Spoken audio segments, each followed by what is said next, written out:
ادارہ صراط القرآن کے زیر اہتمام یہ چھٹی سالانہ تاجدار صداقت کانفرنس اس جامع مسجد نور میں انعقاد پذیر ہے، جس میں ہمارے مہمان خصوصی میں بڑا ممنون ہوں، آپ نے بڑی شفقت فرمائی، حضرت قبلہ پروفیسر ڈاکٹر شفیق تبسم شاذلی صاحب، اور آپ کے ساتھ بالخصوص ہمارے نہایت ہی محترم دوست مفتی عبدالواجد قادری صاحب زیدہ ماجد الکریم، اور ان کے علاوہ دیگر جو چمکتے چہرے مجھے علماء کرام کے بالخصوص سنی علماء کونسل کے ممبران اور مرکزی میلاد کمیٹی موڑ امن آباد کے احباب اور مسجد کی انتظامیہ اور نمازی، اللہ آپ سب کا آنا ہم سب کے لیے مبارک فرمائے، اللہ اس محفل کو اپنی بارگاہ میں قبول فرمائے، اور یہ بالخصوص یہ محفل پاک حضور علیہ السلام کے بڑے پیارے دوست، صحابی، ساتھی، حضور کے یار حضرت سیدنا ابو بکر صدیق رضی اللہ تعالیٰ عنہ کی بارگاہ میں، چونکہ یہ مہینہ ان کا ماہ مبارک ہے،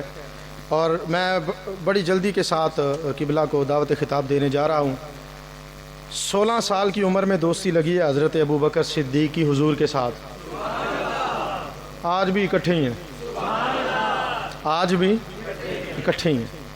جو بھی حضور کی بارگاہ میں سلامی پیش کرنے جاتا ہے نا، حضرت ابو بکر اور حضرت عمر کو بھی سلام کر کے ہی آتا ہے، اور صرف آج کی بات نہیں، حضور علیہ السلام نے حضرت ابو بکر صدیق کے کندھے پہ ہاتھ رکھ کے دوسرا دست مبارک جناب فاروق اعظم کے کندھے پہ رکھ کے صحابہ سے فرمایا تھا، یہ جو منظر تم آج دیکھ رہے ہو نا، میں ان دونوں کے کندھوں پہ ہاتھ رکھ کے تمہارے سامنے کھڑا ہوں، میدان محشر میں بھی میں ایسے ہی جاؤں گا۔ صرف ایک شعر سیدنا صدیق اکبر کی بارگاہ میں پیش کر کے میں دعوت دے رہا ہوں۔ کسی پنجابی کے شاعر نے، درویش نے کہا تھا، اے شان صدیق فاروق دا کی دساں۔ جب بچہ ماں کے پیٹ میں ہوتا ہے نا، تو فرشتہ اس کی قبر کی مٹی لاتا ہے، جس سے وہ کہتے ہیں کہ قبر کی مٹی لگتی ہے بندے کو، تو هو الذی یصورکم فی الارحام کیف یشاء کے تحت بعض علماء نے، مفسرین نے لکھا کہ قبر کی مٹی بندے کو لگتی ہے، اس سے اس کا وجود آگے پروان چڑھتا ہے۔ تو حضرت ابو بکر صدیق کے وجود پہ جو لگنے والی مٹی ہے، اسی جگہ سے ہے جس جگہ سے حضور کو لگی ہے، وہ خاک نصیبوں والی کہ جس کی نسبت حضور کے جسم اقدس کے ساتھ ہے، اسی کی نسبت سیدنا فاروق اعظم کے ساتھ بھی ہے، سیدنا صدیق اکبر کے ساتھ بھی ہے۔ اسی درویش نے کہا تھا، شان صدیق فاروق دا کی دساں، جنہ دا اللہ نے اچائے کیتا نشان، سبز گنبد دے اندر جیڑی بچ دی سی تھاں، مدنی آقا دے یاراں دے کام آ گئی۔ اللہ تبارک و تعالیٰ ان کے درجے مزید سے مزید بلند فرمائے، اور ہم سب کو ان کے نگاہ فیض سے حصہ نصیب فرمائے۔ بڑے احترام سے، بڑی تواضع انکساری سے اور بڑی محبت کے ساتھ میں دعوت خطاب دیتا ہوں ہمارے مسلک کی جان پہچان اور ہمارے روحانی اعتبار سے بھی بزرگ عالم دین حضرت علامہ مولانا پروفیسر ڈاکٹر شفیق تبسم شاذلی صاحب زیدہ ماجد الکریم ہم سے مخاطب ہوں اور اپنے خطاب سے ہمارے قلوب و اذہان کو منور فرمائیں۔ ایک نعرہ آپ نے بلند کرنا ہے، نعرہ تکبیر۔ ذرا پورا جوش دکھائیں آپ۔ سردی میں جو گرمی کا موسم ہو جاتا ہے نا، یہ عشق کی گرمی ہوتی ہے، اور ویسے بھی سنی سارے عاشق ہی ہوتے ہیں، جتنی عشق کی گرمی سنیوں کے اندر ہے کسی کے اندر ہے ہی نہیں۔ نعرہ تکبیر، نعرہ رسالت، نعرہ رسالت، عظمت و شان مصطفیٰ، نعرہ تحقیق، نعرہ حیدری، علماء اہل سنت۔ الحمدللہ رب العالمین،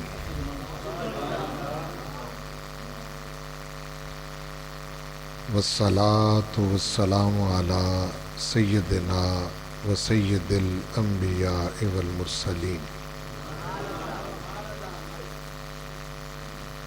وعلی آلہ الطیبین الطاہرین المہدیین وعلی اصحاب رسولہ النبی الکریم الامین، اما بعد فاعوذ باللہ من الشیطان الرجیم، بسم اللہ الرحمن الرحیم۔ فَإِنْ آمَنُوا بِمِثْلِ مَا آمَنْتُمْ بِهِ فَقَدِ اهْتَدَوْا وَإِنْ تَوَلَّوْا فَإِنَّمَا هُمْ فِي شِقَاقٍ